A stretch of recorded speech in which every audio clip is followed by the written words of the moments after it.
እሺ በጣም ጥሩ። ስሚኝማ ወንድምሽና ያቺ ልጅ ፍቅረኛሞች ናቸው እንዴ? ማን? ኑኑ ናት? አዎ። ወንድሜን እንደከታተለዋለች። በተደጋጋሚ ደግሞ ተጠምዶ ሞክራለች። ነገር ግን አንድ ላይ አይደሉም። ሊያጠምዳት የሚሞክረው እሱ እንጂ እሷ አመስለኝም። ቆይ እሷ ምን እንዳይቀርባት ነው? እሷ እኮ በጣም ቆንጆ ናት። እቺ ምንም አታጋጣይነት ቆንጆ የምትባለው? አዎ እንደውም ሳስበው ውበቷ እሱ ነው። ስሚኝማ ቆይ ወንድምሽ የት ነው የሚውለው? ምን ነው? ቆይ ምን ልታደርገው ነው? ስለደበደበክ ነው? ስለደበደበኝ ምን ልበቀለው መስሎሽ ነው? ታውቂያለሽ አይደል እንደዚህ አይነት ነገር እንደማልወድ። ሁሉም ነገር ከአንድ ቀን በላይ መራዘም የለበትም። አይ እኔ ምንም አላመንኩም። ጆ ንገረኝ፣ የሆነ ነገር አስበዋለሁ። እባክሽ ሰው ሁሉ እንዳንቺ አይምሰልሽ። በጊዜ እንውጣ። ውይ አልችልም፣ ሌላ ማድረገው ነገር አለብኝ። አረ እንደዛ ነው ወይ? ደግሞ ቶሎ አትሄድም ትቆያለህ። ይሄልሽ ምን ሆነሻል? አልችልም እኮ አልኩሽ።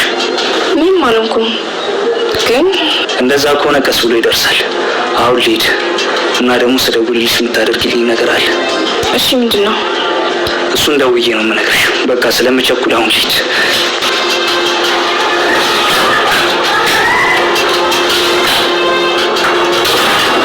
ቆይ ምን ለማድረግ እያሰበ ነው?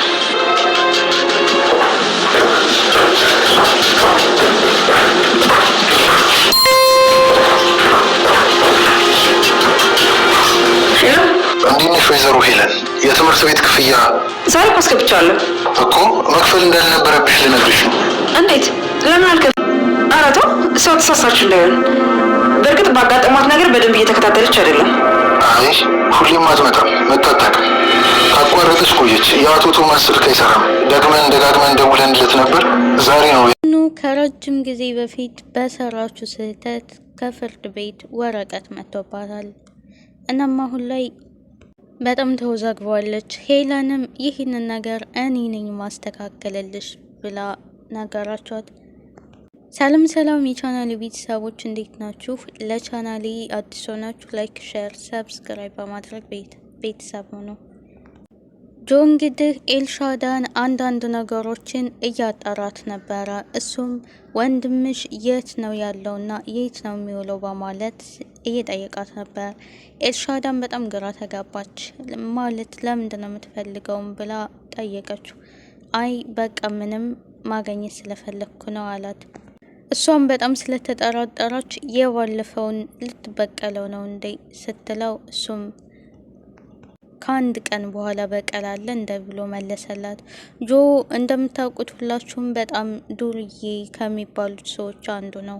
እናም ኑኑና ቬሉል ያላቸውንም ቅርበት ኤልሻዳን ጠየቃት። ኤልሻዳም እሷ ናት የምትፈልገው።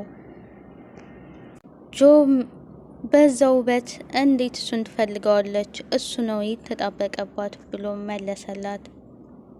እናም አሁን መሄድ አለብኝ ብሎ ትቷት ሄደ።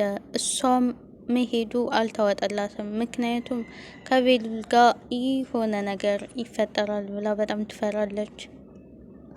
ሄለን ድንገት ስልክ ተደወለላት። እሱም ጥሪ ምን ነበረ? ኤልሻዳ ትምህርት ቤት እንደማትሄድ ትምህርቷንም ካቋረጠች እንደቆየች የሚገልጽ ንግግር ነበረ። እሷም ይህን ነገር ማመን አቃታት። ምክንያቱም ያው ሰሞኑን በደረሰባት ችግር ብዙም እየተከታተለች አይደለም፣ ግን እየሄደች ነው በማለትም መለሰች።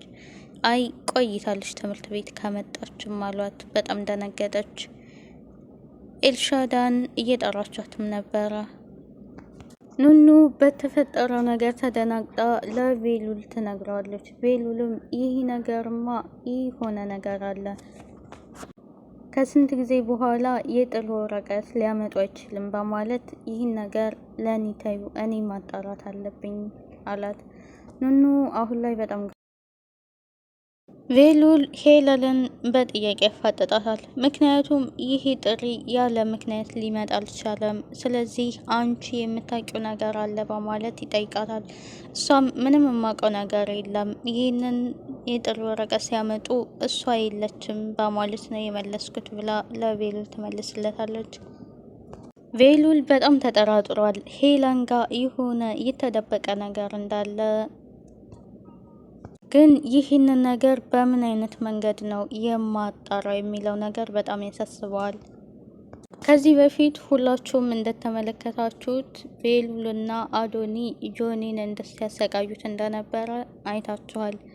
ጆ ደግሞ ምን አይነት ዱርዬ እንደሆነ ሁላችሁም ታውቃላችሁ። እናም ይህንን በቀሉን ሳይመልስ ቤሉልና አዶኒን አይፋታቸውም። አሁን ላይ ኑኑ በጣም ብዙ ነገሮች ያስጨንቋታል። ምክንያቱም እዚህ ጋር የጥሪ ወረቀት መጥቶባታል። በሌላ በኩል ሄለን በጣም ነው የምታሰቃያት። እናም ጆ ያው እነ ቤሉልን እንዴት እንደሚበቀላቸው እያሰበ አንድ የብረት መፍቻ ይዞ ከቤሉል ጀርባ ቆሞ ነበረ። ኑኑና ቤሉል በዛ ቅጽበት ወክ እያደረጉ ነው። እናም ጆ ሊገፋፋ ዋነኛ ምክንያት የሚሆነው የሚወዳትን ፍቅረኛውን ይዞ ወክ እያደረገ በማየቱም በጣም ተናዷል።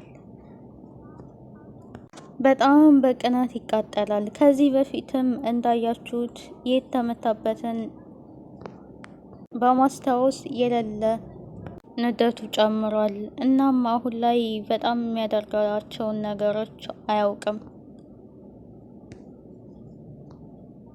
ቤሉል እንግዲህ ጆ እየተከታተለው እንደሆነ ምንም የሚያውቀው ታሪክ የለም። ምክንያቱም ኑኑ ላይ የጥሪ ወረቀት ስለመጣ በሱ ነገር በጣም ተጨናንቋል። ጆ ያው መበቀል ይፈልጋል። የዛሬ ቪዲዮ ይህን ይመስላል። ከወደዳችሁት ላይክ፣ ሼር፣ ሰብስክራይብ በማድረግ ቤተሰብ ሆኑ። በቀጣይ በሌላ ቪዲዮ እስከምንመጣ ድረስ ባይ ባይ።